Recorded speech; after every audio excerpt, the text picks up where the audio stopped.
Une nouvelle vidéo qui va être assez particulière. Alors, la vidéo d'aujourd'hui s'inspire de pas mal de choses.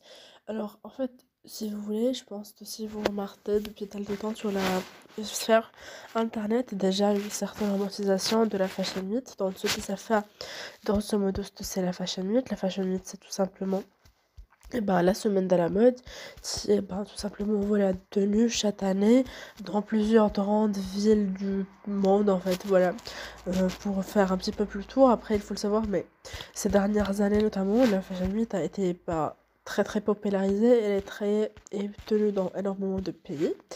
Et en l'occurrence, depuis quelque temps, en fait, on voit sur le runway deux types de grosses silhouettes. La première, pour moi, ça va être en fait la silhouette très futuriste, limite, tu te demandes, en fait, si ces gens sont des êtres humains. Genre, tu vois, tellement ils portent des trucs bizarres.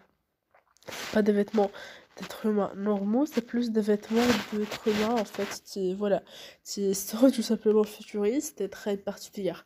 La deuxième, c'est la tendance dont on va parler aujourd'hui, c'est la working class asset. C'est le fait que Boutou s'habille en fait étant vraiment des gens de la working class, donc de la classe ouvrière, de la classe qui peut se permettre. Moi, je pense que déjà, si vous êtes sur ce choix, ceux qui sont arabes ou voilà, tu viens de pays de Maghreb, voilà, je pense que vous avez sûrement entendu vos grands-parents parler du fait que voilà, ils trouvaient ça idiot, tu sais, de porter des jeans troués parce que ça montrait à tel point. Justement, à l'époque, c'était moteur en fait, de porter des vêtements qui étaient déchirés parce que les gens n'avaient pas forcément les moyens d'avoir des vêtements qui ne sont pas déchirés. Et aujourd'hui, c'est devenu une trend, tu vois. Genre, limite, ça coûte plus cher d'acheter un jean déchiré qu'un jean pas déchiré. Même pas limite. Voilà, je pense que ça coûte clairement plus cher.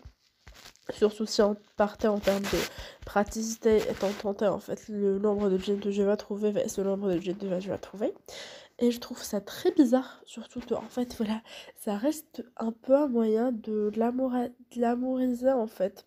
Finalement, le fait de, voilà, de porter des choses qui coûtent pas cher. Et si tu veux, en soi, c'est juste de l'amour.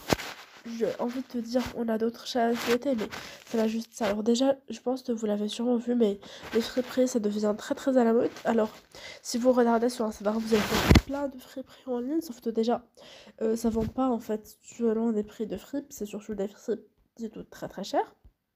Et en tout cas, si tout en même le même prix, t'as un vêtement normal, classique de marque. Ou surtout, en fait, le deuxième point problématique, c'est que, en fait, ces gens qui achètent ça, c'est vraiment de l'investissement. Ils partent, ils cherchent les vêtements de bonne qualité en fripe et puis ils revendent ça.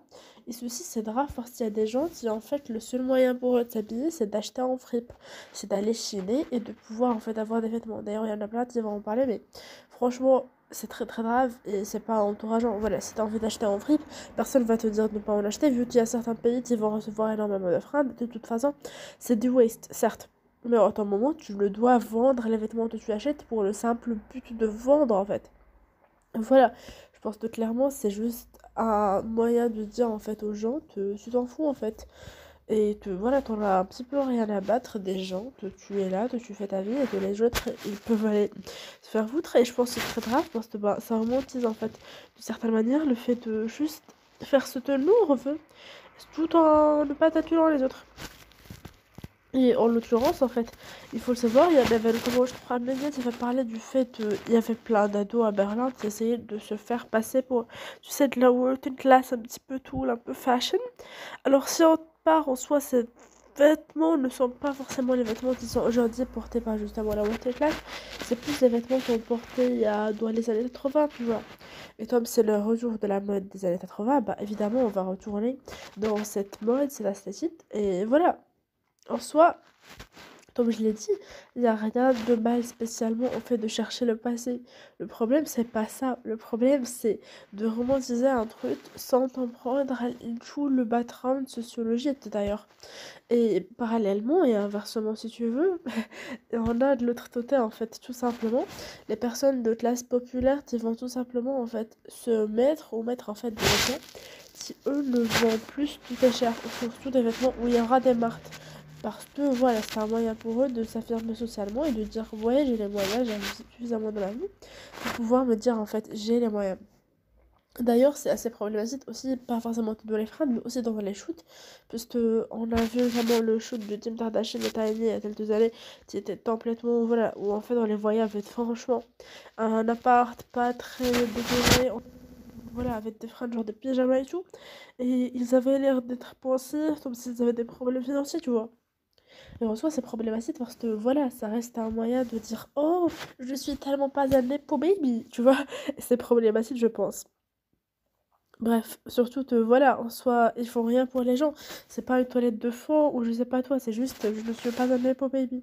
Et donc en fait, tout ça, ça va mener à un paradoxisme qui est du tout en fait toi. Alors, il y en a qui vont vous dire que faudrait revenir à une époque du passé de je sais pas toi, mais en toute transparence, je pense qu'aujourd'hui, la solution n'est pas juste là devant nous en fait.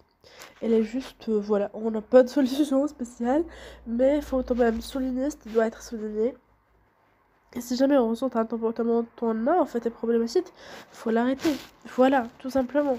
Faut pas romantiser des choses qui ne sont pas romantisables. C'est comme les gens qui vont romantiser Showdown, tu vois.